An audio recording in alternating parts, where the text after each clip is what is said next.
Para quem acha que o site Orange Mix, esse site que tem lesado inúmeras pessoas, ele está com os produtos todos esgotados e que não está mais vendendo, isso é uma lorota, hein? Por isso você fique atento para não cair aqui nessa arapuca, que isso aqui é uma cilada. Veja bem, eu agora mesmo entrei, acabei de comprar esse notebook Sony, no valor de R$ 2.712, que na promoção ele ficou R$ 2.300 mais ou menos, né? Eu aproveitei e não comprei apenas um, mas sim comprei 100 notebooks desse, né?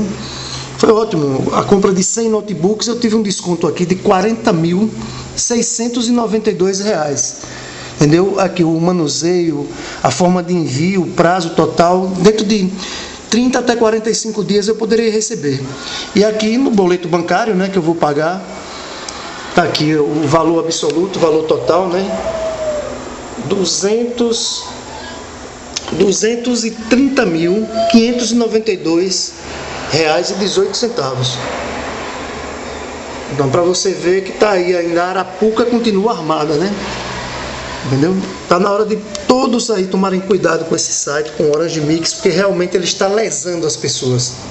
Esse é um alerta que eu venho fazer, porque diante de tanta denúncia que já houve, esse site continua ativo, continua no ar. É preciso que as autoridades no Brasil tomem providência, porque isso aqui é uma verdadeira arapuca.